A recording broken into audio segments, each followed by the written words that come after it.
Graça e paz a todos, bom dia. É uma alegria poder estar aqui nessa manhã com vocês. É uma honra poder compartilhar um pouco sobre o que Deus tem feito no nosso ministério. Em primeiro lugar, eu quero agradecer a igreja pela parceria, agradecer a igreja pela colaboração que ela tem conosco, com o ministério, com o nosso trabalho.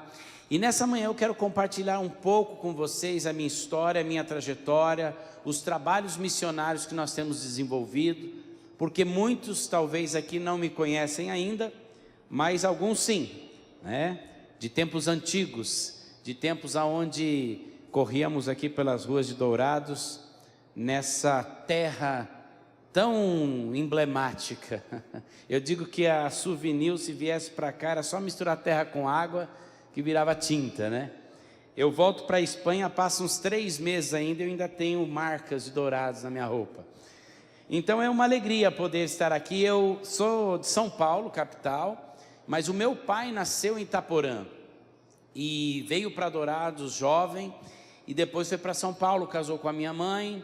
Nós nascemos e viemos para Dourados depois, porque ele tinha se cansado da cidade grande e quis voltar às raízes. Então eu tive um período da minha vida em Dourados muito significativo, onde eu me converti aqui em Dourados e comecei a participar de obras evangelísticas, de trabalhos evangelísticos, do louvor, e Deus me chamou para as missões. Eu saí com 18 anos de Dourados e fui para Jocum de Curitiba, e ali eu fiquei por 3 anos servindo, e depois comecei a minha trajetória fora.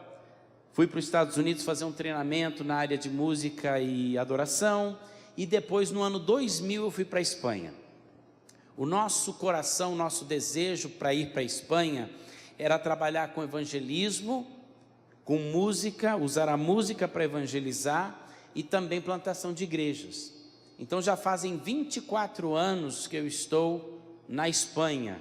Um pouquinho mais da metade da minha vida eu dediquei na Espanha.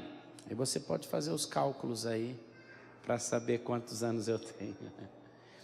E só que a Espanha se tornou uma base, um quartel-general, um lugar muito especial, porque está na Europa, e da Europa para você ir para diferentes lugares do mundo é uma posição geográfica muito boa. Você pode sair dali para a Ásia, você pode ir para a África, você pode vir para a América do Sul, para a América do Norte, você está no centro. Então Deus começou a colocar no meu coração uma carga para com os povos que já foram talvez alcançados, alguns deles, mas existe uma liderança carente de formação bíblica. Então foi aí que nós começamos os nossos centros bíblicos. Começamos com o CEBIPAM no Amazonas, Centro Bíblico para Povos Amazônicos. E nós já formamos uma turma de 24 alunos, e agora em dezembro vamos ter outra turma se formando de índios ticunas, maiurunas, cocamas, culina. E temos agora, nesse último módulo que foi a semana passada, outras 2 tribos mais participando do nosso centro bíblico. Pessoas que estão chamadas a servir a Deus, pessoas que estão já pastoreando igrejas, muitos deles, mas que ainda não tiveram a oportunidade de se formar biblicamente. Por quê? Porque estão numa localização difícil, porque não podem deixar tudo para ir para o seminário na capital, como alguns de nós fizemos no seu momento.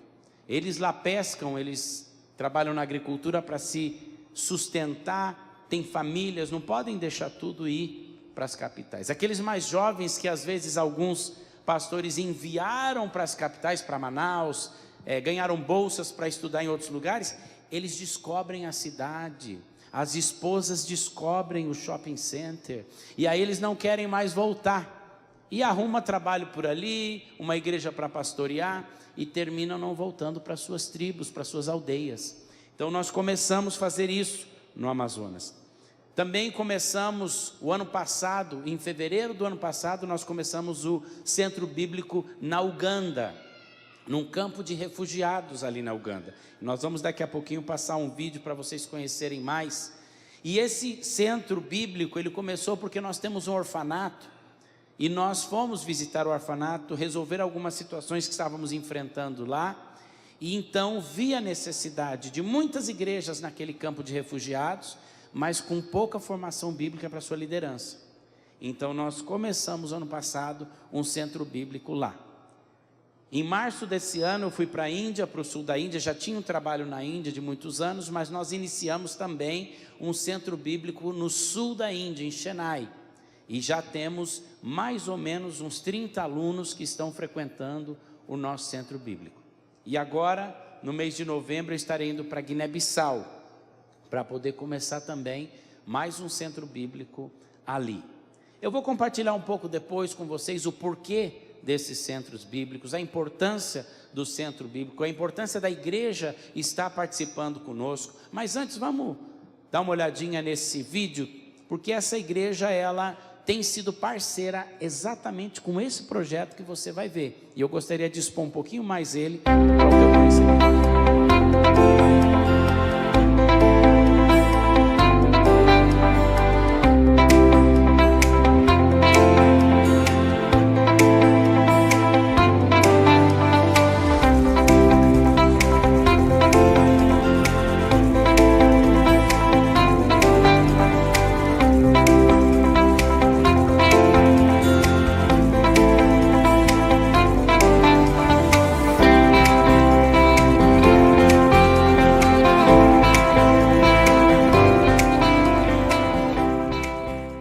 Graça e paz, é com muita alegria que eu compartilho com você esse vídeo para te dar um pouco mais de informação sobre o trabalho que nós temos desenvolvido na África.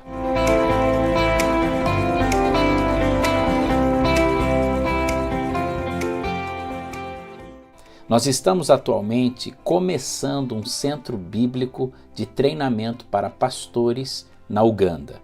Nós temos um campo de refugiados que nós estamos trabalhando chamado Rwanda.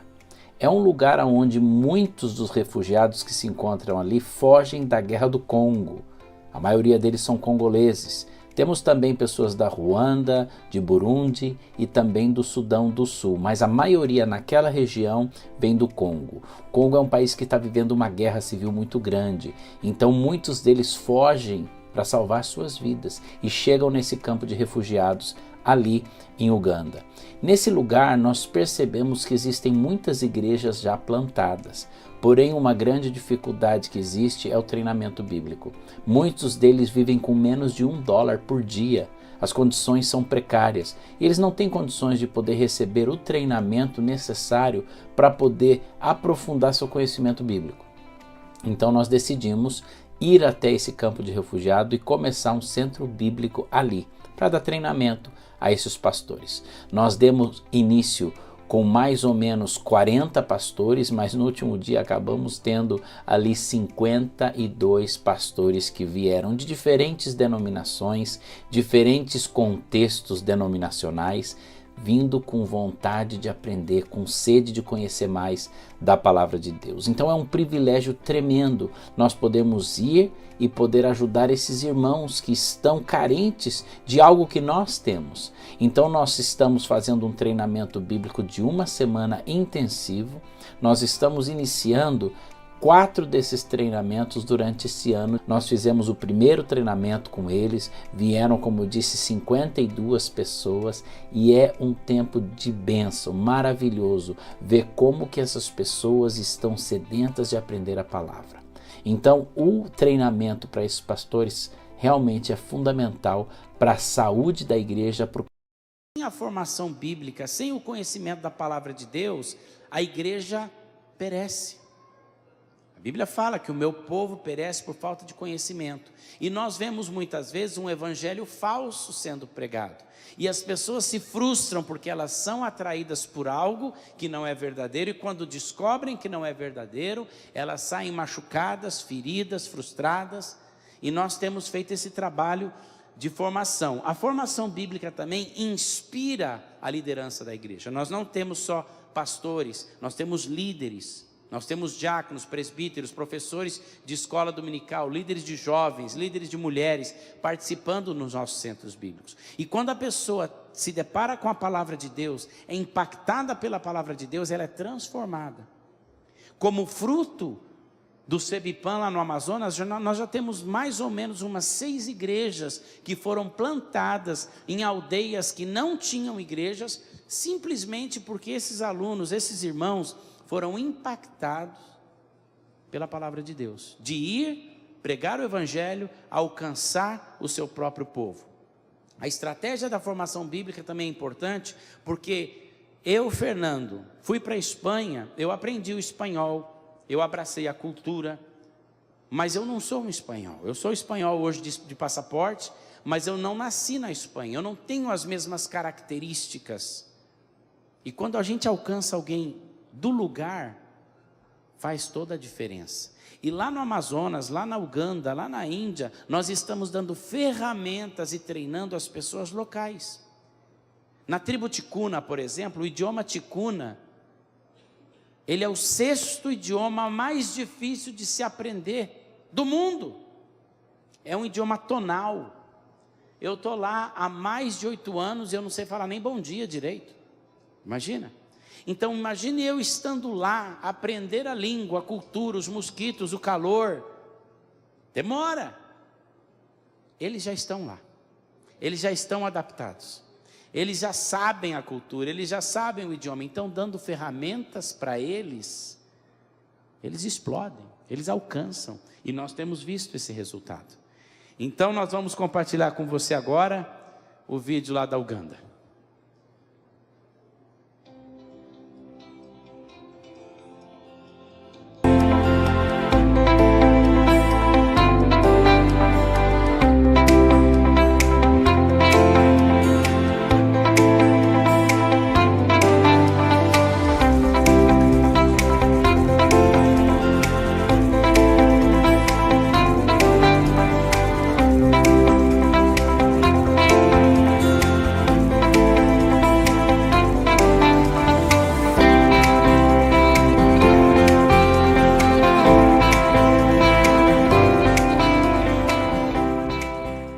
Graça e paz, é com muita alegria que eu compartilho com você esse vídeo para te dar um pouco mais de informação sobre o trabalho que nós temos desenvolvido na África.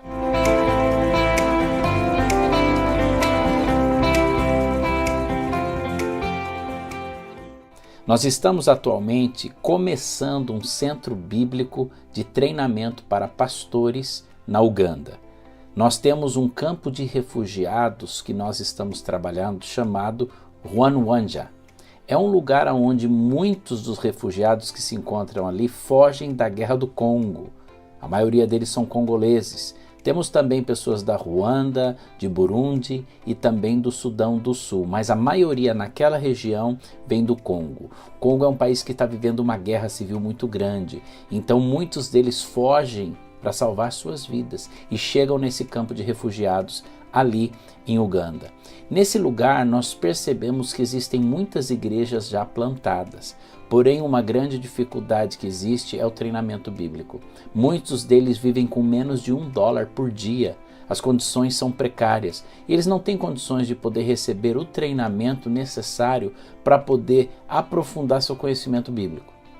Então nós decidimos ir até esse campo de refugiado e começar um centro bíblico ali, para dar treinamento a esses pastores. Nós demos início com mais ou menos 40 pastores, mas no último dia acabamos tendo ali 52 pastores que vieram de diferentes denominações, diferentes contextos denominacionais, vindo com vontade de aprender, com sede de conhecer mais da palavra de Deus. Então é um privilégio tremendo nós podemos ir e poder ajudar esses irmãos que estão carentes de algo que nós temos. Então nós estamos fazendo um treinamento bíblico de 1 semana intensivo, nós estamos iniciando 4 desses treinamentos durante esse ano. Nós fizemos o primeiro treinamento com eles, vieram, como eu disse, 52 pessoas e é um tempo de bênção, maravilhoso ver como que essas pessoas estão sedentas de aprender a palavra. Então o treinamento para esses pastores realmente é fundamental para a saúde da igreja, para o crescimento da igreja e para a expansão do evangelho naquela região. Nós agradecemos muito a Deus pelas pessoas voluntárias que estão se levantando para poder colaborar conosco com esse projeto. Não só aqueles que oram, aqueles que financiam, mas também professores que estão se dispondo para poder ir até aquele lugar, para poder dar aulas àqueles irmãos.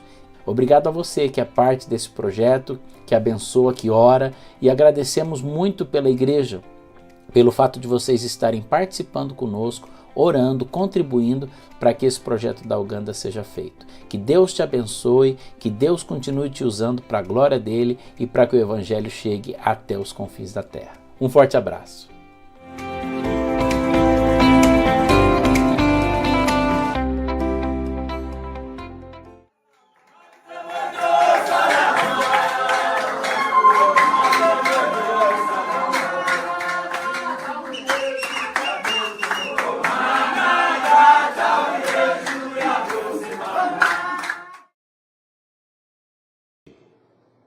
Acho que em 2 canções nós tivemos essa menção de que queremos ir ao céu, de que queremos estar com o Senhor.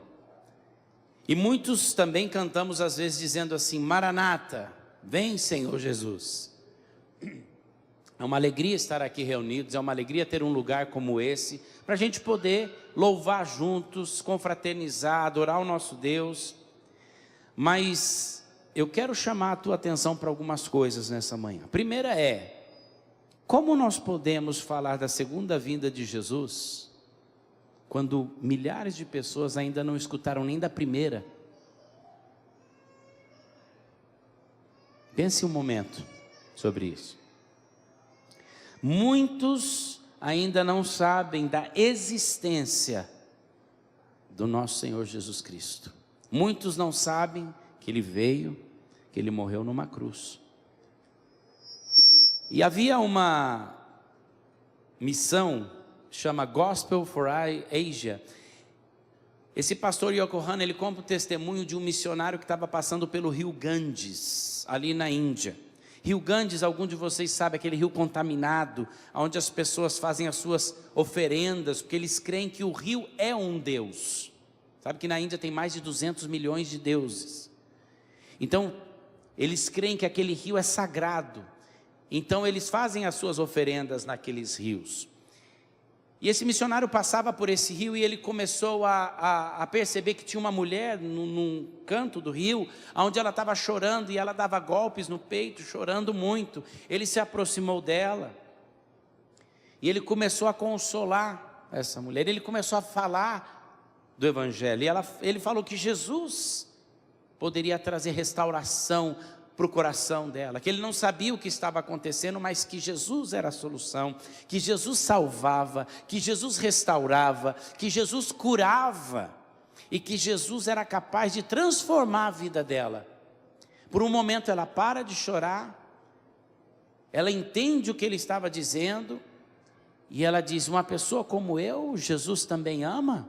E ele disse: ama, e ele quer te salvar, e ele quer te restaurar. E aquela mulher se entrega a Jesus, e naquele momento de alegria, onde ele ora com ela, o rosto dela modificou totalmente. Aquele pranto, aquela dificuldade, aquela tristeza, aquele choro se transforma em alegria, e ela fala: eu estou sentindo uma paz que eu nunca senti antes.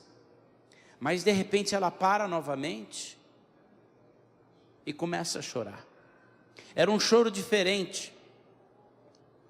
E o missionário diz: mas o que aconteceu? O que você está chorando? Ela falou: olha, quando você chegou eu estava chorando, e eu vou te contar a razão. O meu marido está doente, nós já tentamos de tudo para restaurar a saúde dele. A nossa família estava passando dificuldades financeiras tremendas, tudo dava errado, e com o meu marido doente eu não sabia mais o que fazer. Então nós fomos visitar um sacerdote hinduísta e falamos da nossa situação. E ele disse que nós poderíamos fazer muitas coisas aos deuses para ver se esses deuses se compadeciam da nossa família. Nos restauraria a questão financeira, nos restauraria a questão da saúde do meu esposo. Mas eu disse para ele: nós já fizemos de tudo, nós gastamos tudo que tínhamos para poder tentar restaurar a saúde do meu marido, mas nada disso funcionou. Então esse sacerdote disse: se você fizer uma oferenda especial para a deusa Ganges, talvez ela responda às tuas preces. Mas tem que ser algo único, tem que ser algo especial, tem que ser algo sacrificial. Isso ela contando para o missionário. E ela disse: missionário, quando eu comecei a pensar que eu já tinha dado tudo, eu já tinha entregado tudo que eu tinha, o que mais eu poderia entregar? Então algo veio na minha mente. E eu peguei o meu bebê de 6 meses e lancei ao rio, como oferenda à deusa Ganges. Isso fazem 30 minutos. Por que você não chegou 30 minutos antes? E assim, eu não teria lançado o meu bebê ao rio. Eu deixo com você essa pergunta: por que aquele missionário não chegou 30 minutos antes? Pense, por que será? Muitas respostas podem vir à nossa mente.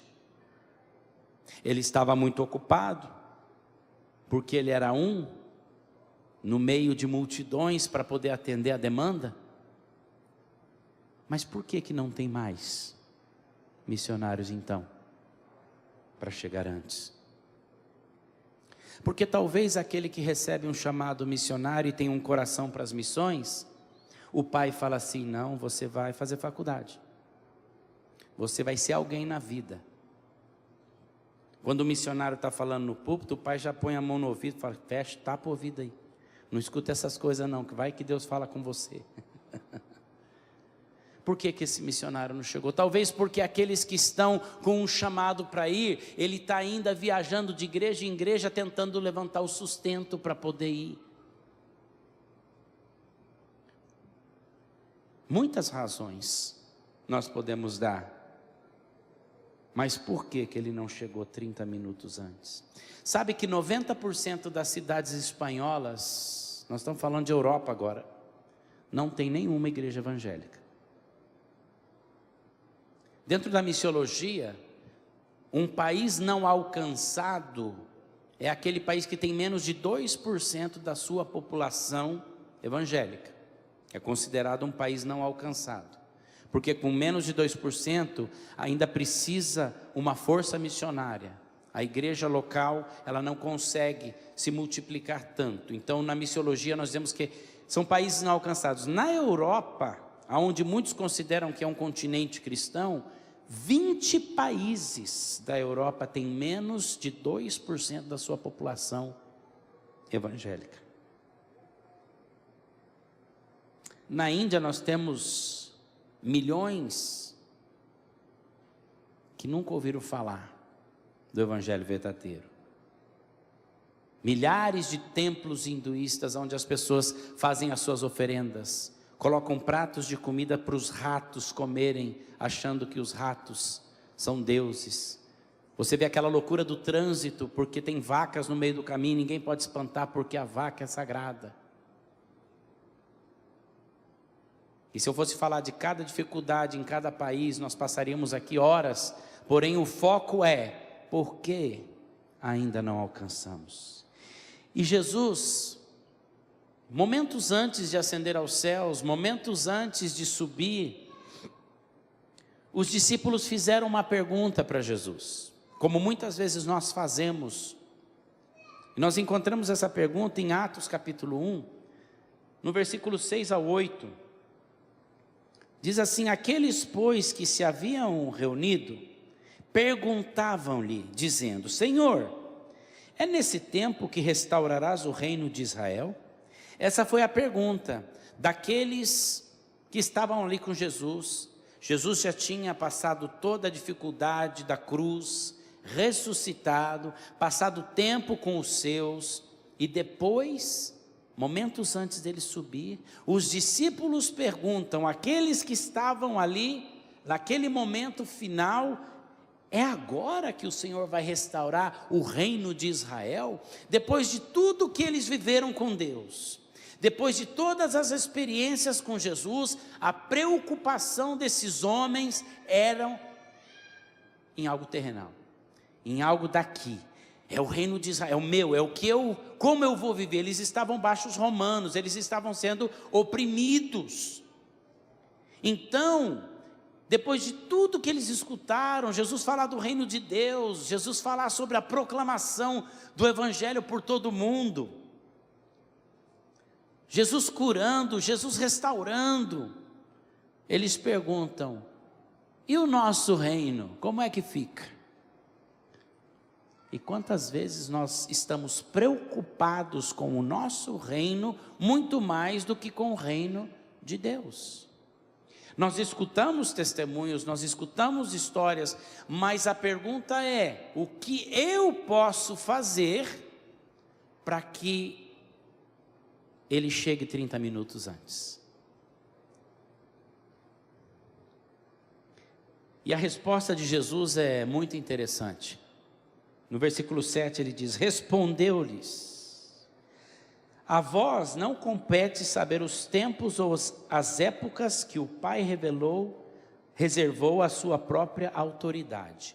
Jesus exorta os discípulos dizendo, olha, o que vocês estão me perguntando não é o fator fundamental e não é o que vocês realmente precisam saber. Porque muitas vezes nós indagamos, nós questionamos, nós perguntamos, nós vamos para Deus com questões, onde Deus está dizendo, isso não vos compete. Como será o meu futuro, Senhor? Será que eu vou ter isso? Será que eu vou ter aquilo? Será que eu vou conquistar isso? Será que eu vou ter um conforto maior? Será que eu vou poder trocar de carro esse ano? Será que eu vou comprar uma casa? Ou será que eu vou começar a minha empresa? Muitas vezes nós estamos focados em nossas orações, nas coisas desse mundo. E eu não tenho nada contra nós planejarmos, nós colocarmos as nossas vidas diante do Senhor, mas o nosso foco principal não pode ser as coisas desse mundo. Nós vivemos nesse mundo, nós precisamos nos manter nesse mundo, nós precisamos fazer coisas.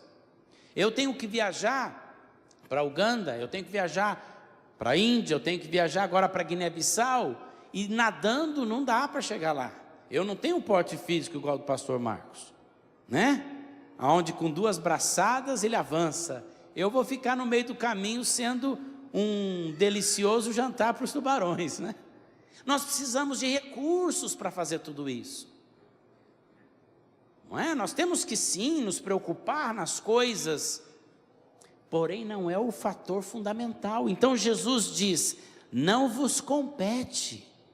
Agora deixa eu lhe dizer, Jesus fala assim, deixa eu lhe dizer o que realmente você tem que se preocupar. Com quem que ele estava falando? Com os seus seguidores, com aqueles que acreditaram nele, que entenderam a mensagem dele, que estavam dispostos a fazer a vontade dele. Tanto é que por causa desse grupo, hoje estamos aqui.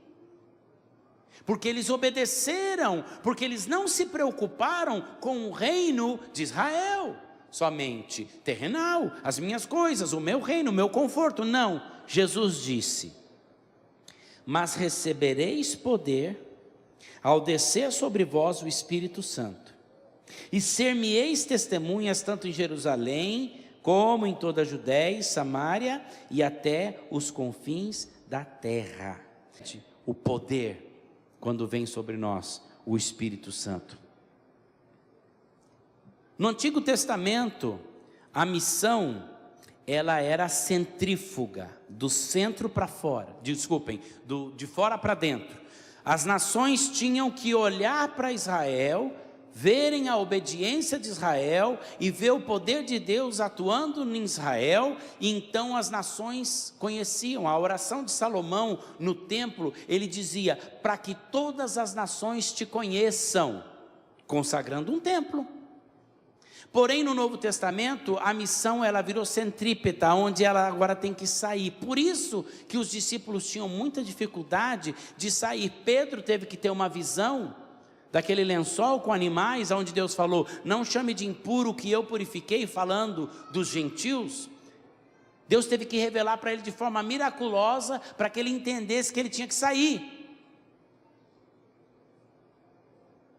E nesse texto nós vemos que Jesus, quando dá essa comissão para aqueles discípulos, ele foca em 3 elementos fundamentais. O primeiro, que nós vemos ali no versículo, logo no início do 8, que diz, mas recebereis poder ao descer sobre vós o Espírito Santo. Ele quer dizer que nós não podemos fazer nada sem o poder do Espírito de Deus. Você não pode fazer nada para Deus espiritual sem o poder do Espírito Santo. A palavra poder no grego é dínamos, da onde sai a nossa palavra dinamite.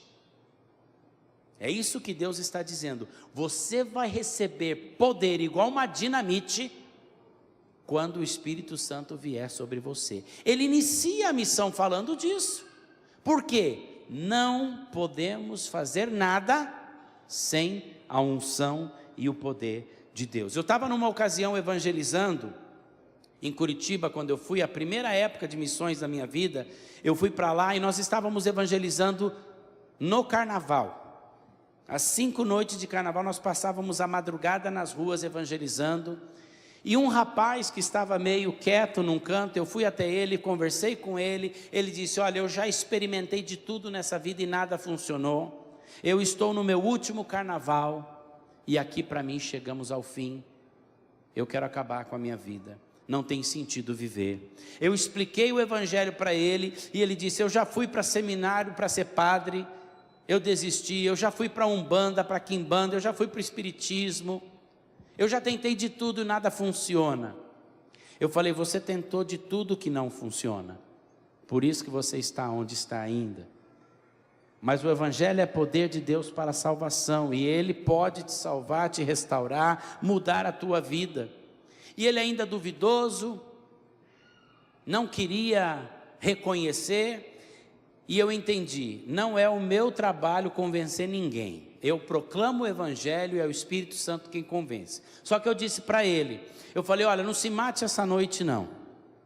Vá para casa, chegue no seu quarto, você se ajoelha ali diante de Deus. Talvez você possa até dizer, eu não sei se eu estou fazendo uma loucura aqui falando com o vento, mas fale para Deus a tua angústia e diz para Ele, se isso que eu estou te falando é verdade, que Ele transforme a sua vida. E se Ele não transformar a sua vida, se mate, porque não tem sentido viver uma vida onde nem Deus é capaz de transformar você. Ele se assustou um pouco quando eu falei isso e foi embora. E depois que eu falei isso, que eu fui cair, o que eu falei para aquele rapaz? Eu fiquei preocupado, eu falei, se ele se matar e a culpa for minha? Se eu chegar naquele dia, quando está lá flutuando com os anjos, e vem, e Pedro e Abraão, e o pastor Marcos Coca, nós tudo no céu, e aí vem alguém e fala assim, ô, fulaninho lá se matou. Já pensou? O sangue dele nas minhas mãos? Mas eu falei, Deus, se o Senhor não é capaz de transformar a vida desse rapaz, o que eu posso dizer? Passaram-se os meses, eu fui numa conferência, 1 ano depois eu fui numa conferência, onde na época um grande pregador aí a nível nacional estava pregando e cheguei atrasado, foi um dia daqueles dias meio difícil, e quando eu entro na porta, os diáconos não ficam com o boletim ali na porta, aqui tem, não tem, é só bom dia aqui, né, pastor? Ou tem boletim, já tudo eletrônico agora, né? Antigamente tinha um boletim, aí deixava ali o papelzinho, tal, bem-vindo, e eu meio triste naquele dia, fui bem-vindo, peguei o papel, o rapaz me parou, falou, pera um momento, você se chama Fernando, não se chama? Eu falei, me chamo, a igreja era meio pentecostal, eu falei, opa, tem revelação aqui. Ele já falou, você é o Fernando? Eu falei, sou. Aí ele olhou para mim, você lembra de mim? Eu falei, olha, desculpa, não lembro. Aí ele falou, eu não me matei aquela noite. Aí veio aquela volta ao passado. E eu lembrei, eu falei, rapaz, ele falou, eu fui para casa e eu fiz aquela oração. E eu caí de joelhos e eu comecei a sentir uma convicção de pecado, que eu era o mais miserável da terra, e comecei a chorar, mas ao mesmo tempo eu comecei a sentir uma paz, um perdão sobre a minha vida. E eu peguei o folheto que você me deu, e esse folheto tinha o carimbo de uma igreja, e eu entrei em contato com a igreja, e é essa igreja, e eu vim conversar com o pastor, e eu falei do que tinha acontecido, e ele começou a me discipular, eu fui batizado, e agora eu estou servindo como diácono aqui na igreja. É o poder do Espírito Santo, nós não podemos fazer nada sem o poder de Deus. Talvez você tenha tido essa experiência com Deus, no dia da tua conversão. Eu lembro o dia da minha conversão. Não tinha como ser algo humano, só podemos fazer através do Espírito. Então quando Jesus diz, recebereis poder quando vem o Espírito Santo, ele está dizendo, você não pode fazer nada sem o poder do Espírito Santo.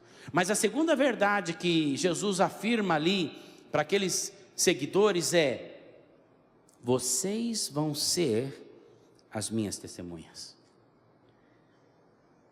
E ser-me-eis testemunha. Deus nos chama para testificar. Essa palavra testificar vem da palavra martureu.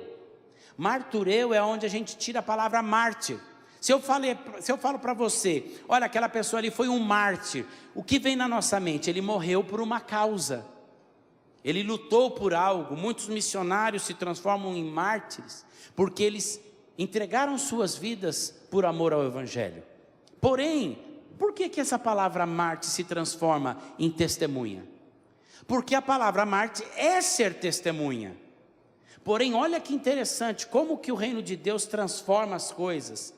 Como os discípulos iam para testificar do que eles tinham visto e ouvido, por aquilo eles morriam. Dos 11, só João morreu de uma morte natural, os outros todos foram martirizados. O que significa? Morreram por testificar. Então a palavra martureu, ao invés de ficar só no testificar, ela trouxe uma conotação agora que aquele que testifica sobre essas coisas do reino de Deus, normalmente morre. E daí hoje nós falamos que um mártir é aquele que morre por uma causa. Deus não está te chamando para morrer num campo. Deus está te chamando para testificar do reino de Deus. Mas às vezes esse testificar traz uma consequência de morte. Nós estamos num país onde nós temos a liberdade de poder testificar, e Deus está te chamando para testificar. Mas o testificar não é convidar uma pessoa somente para uma programação da igreja. É parte. Testificar, quando nós temos uma situação no centro da cidade, onde houve um acidente de carro, e você estava passando por perto, e chega a polícia, e falou, você viu? Vi, o que aconteceu? E aí você testifica, você é uma testemunha. Olha, aconteceu isso aqui, o rapaz estava vindo pela direita, o outro fechou, e o farol vermelho, e você vai contar o que você viu. E a minha pergunta para você é, o que você viu no reino espiritual? O que Deus fez na tua vida? Da onde Ele te tirou? Você lembra? Eu lembro. Eu era uma pessoa que, se não fosse a graça de Deus ter me alcançado, não é que eu não estaria somente aqui hoje, eu não estaria vivo possivelmente. Mas a graça de Deus me alcançou. Então eu experimentei isso e eu testifico. Tem uma amiga que ela foi missionária no Afeganistão. Você imagina a situação de uma mulher solteira servindo como missionária no Afeganistão.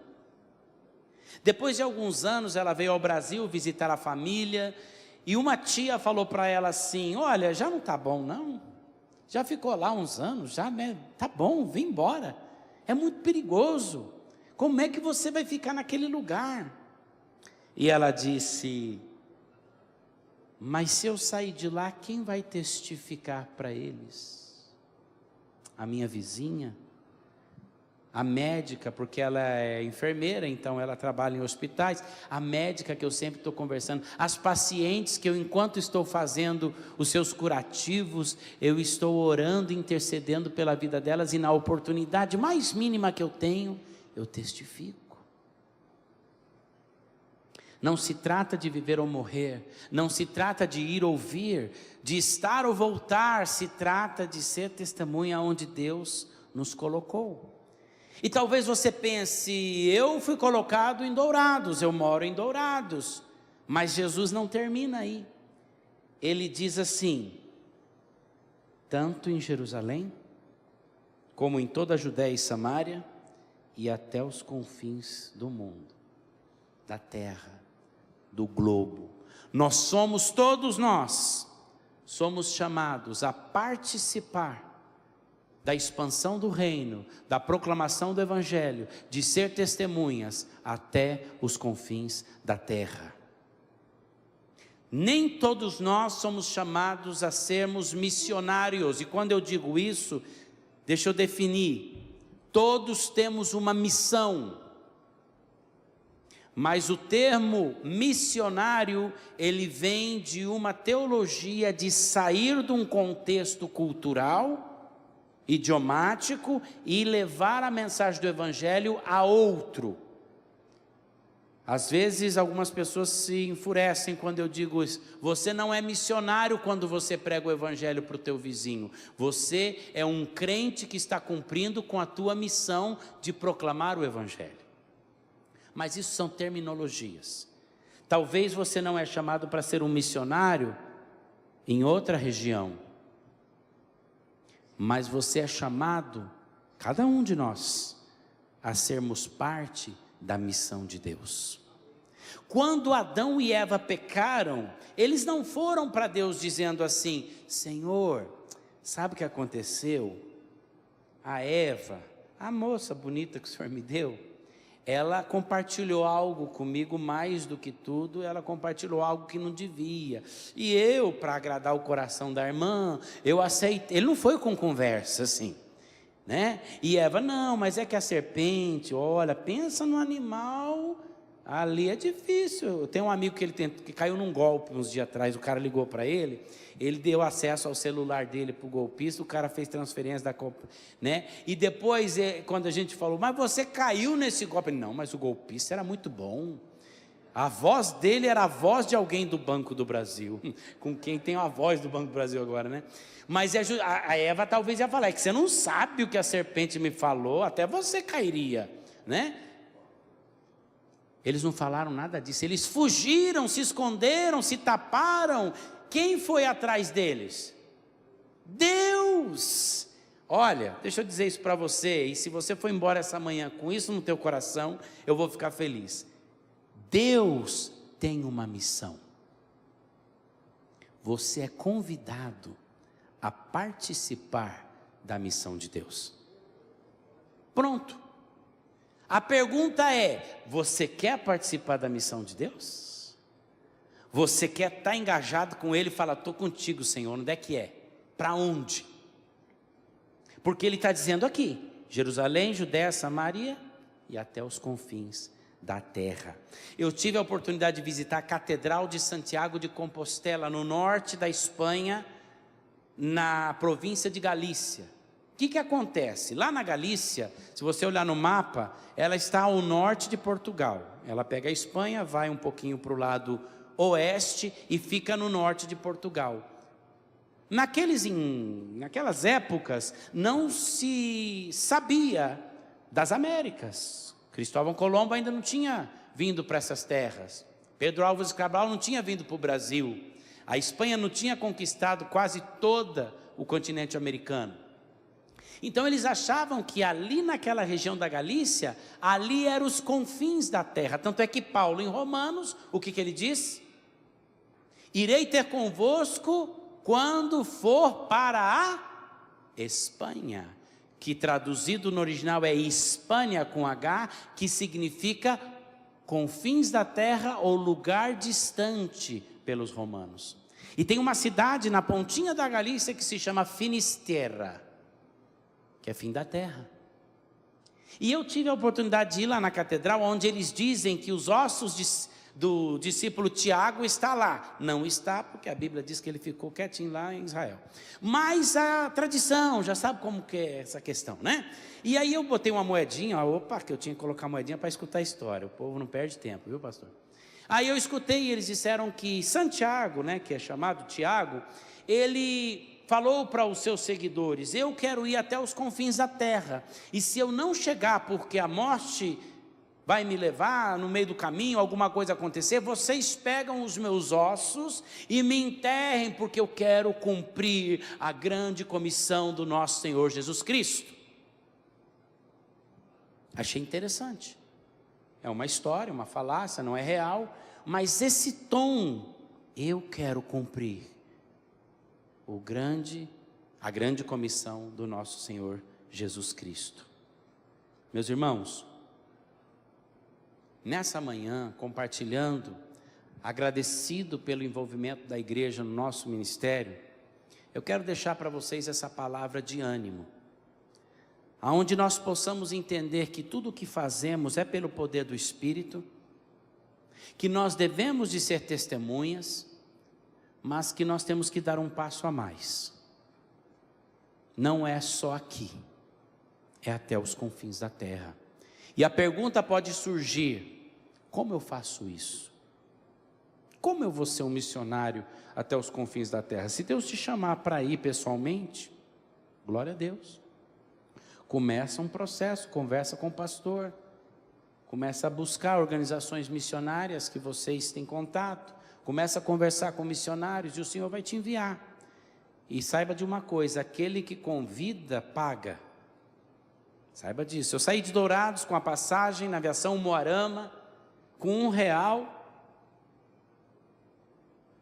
há quase 30 anos atrás. E como vocês podem ver, fome eu não passei, e nem tenho passado, graças a Deus. Mas eu quero te desafiar nessa manhã, a você se envolver com missões de uma forma mais pessoal, a você buscar a liderança da igreja e falar: eu quero participar desse movimento missionário, promover missões, falar sobre missões. Eu quero colaborar mais com missões, eu quero ser parte. A igreja tem parte do orçamento dela que vai para missões. Eu quero colaborar. Por que nós temos só 3, 4, 5, 2, 1 missionário? Nós temos que ter mais, então colabora mais. Para que aquele missionário possa chegar 30 minutos antes. O nosso trabalho no campo não é fácil. Muitos pensam que a gente vive viajando, feliz da vida, como se fosse turismo. Nós temos o privilégio de conhecer muitos lugares, mas com um objetivo diferente. Eu lembro de ter ido, por exemplo, para Atenas no ano de 2002, nas Olimpíadas, 2004, aonde eu quase não visitei nenhum ponto turístico, porque nós estávamos fazendo evangelismo todos os dias, porque todas as nações estavam naquele lugar. Então nós alcançamos, e para as Olimpíadas é muito interessante que você pode alcançar as nações em um só lugar. Nós evangelizamos pessoas de países fechados, que jamais eu poderia estar lá, mas estavam lá. Então nós temos certos privilégios sim de chegar em lugares, mas o nosso objetivo não é o reino da terra, é o reino de Deus. Lá no fundo, na mesa, você pode pegar um folhetinho sobre o nosso ministério. Tem o meu número de WhatsApp, você pode entrar em contato. Entre em contato com o Ministério de Missões aqui da igreja, fale com o pastor, se envolva, não volte para casa da mesma forma que você chegou hoje. Lembre-se daquela criança que foi lançada ao rio, lembre-se daqueles indígenas que estão no Amazonas perdidos, sem nunca ter oportunidade de saber nem da primeira vinda do nosso Senhor Jesus Cristo. Não volte para casa pensando que um culto mais e acabou. Mas lembre-se que Deus conta com você. Mas saiba que Deus vai continuar a missão dele, mesmo se você não quiser participar. Mas que privilégio é participar na missão de Deus. Talvez Deus tenha colocado já no teu coração isso. Dê o passo. Ele quer que você participe e te convida nessa manhã. Vamos nos colocar de pé e vamos orar. Eu quero que você aí onde está, você coloque a tua vida diante do altar do Senhor. Quero que você coloque diante dele, dizendo: Senhor, eu não sei muito bem o que eu devo fazer, mas o que sim eu sei é que eu fui chamado a ser testemunha até os confins da terra. Usa-me, Senhor. Faça aquilo que o Senhor quer na minha vida. E da mesma forma que o pastor Marcos antes falou sobre vir à frente, sobre orar, que é um passo, que é um símbolo, eu quero te convidar nessa manhã. Se o Senhor tem colocado no teu coração uma inquietação, algo sobre missões, talvez você não sabe ainda o que, seja para você ir, seja para você colaborar, seja para você orar mais, eu gostaria de que você desse esse passo nessa manhã, de dizer: Senhor, aqui estou, eu não sei o que é, mas eu sei que a tua vontade é boa, perfeita e agradável.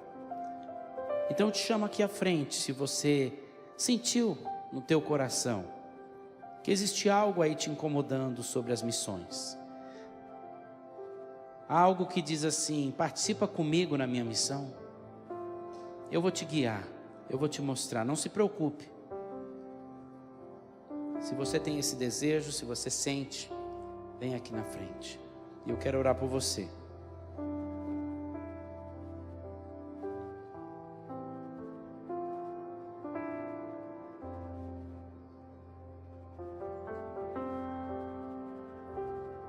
Um dia, há quase 30 anos atrás, eu dei esse passo.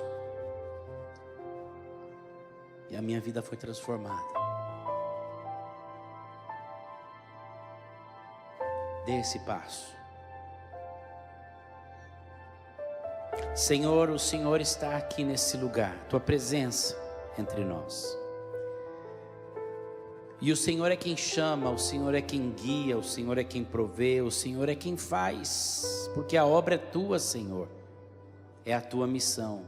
Desde o jardim do Éden, o Senhor tem se empenhado em alcançar aqueles comprados pelo sangue de Cristo, aqueles que estão perdidos no mundo, Senhor, tanto aqui no Brasil como em outros países. O Senhor tem feito, e o Senhor tem nos alcançado, nos alcançou um dia, e nós estamos agradecidos. Porém, nessa manhã, eu quero orar por aqueles que o Senhor está tocando, aqueles que o Senhor está falando, aqueles que o Senhor está guiando. Talvez alguns já sabem qual vai ser o envolvimento, outros ainda não têm nem ideia. Mas eu oro nessa manhã para que o Senhor guie cada coração, cada vida, cada pessoa. Peço que o Senhor faça a tua obra nos corações, mostrando o caminho a trilhar, trazendo convicção.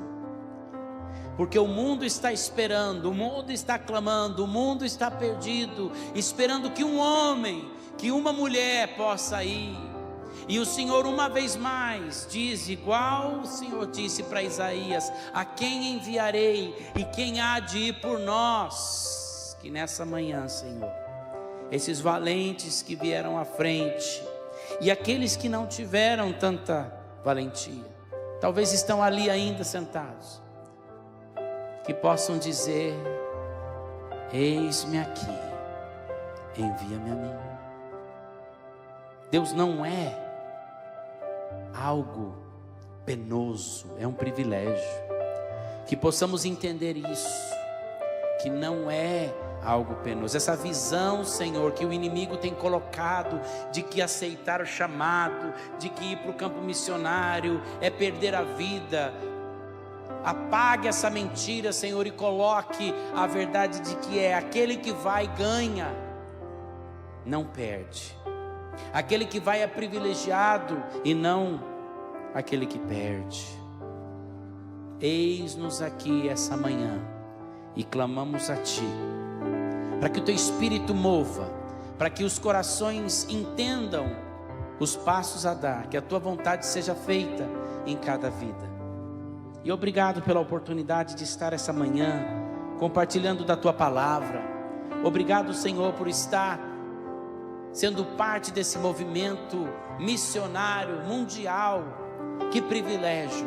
Obrigado por essa igreja, Senhor, que tem colocado as suas orações, as suas finanças, os seus membros à disposição do Senhor para alcançar as nações. Abençoamos essa igreja, porque sabemos, Senhor, que a igreja que investe no que é a tua vontade, o Senhor responde com abundância e com bênção. Porque o teu propósito é alcançar o perdido, e a igreja que está envolvida nisso está no centro da tua vontade. E agradecemos pela comunidade Batista Paz. Que o Senhor prospere os caminhos dessa igreja, fortaleça os braços do pastor Marcos, da sua liderança. Unja, Senhor, esses lábios para proclamar o teu reino nessa cidade. Quebranta corações para ser parte de ministérios que a igreja está levantando.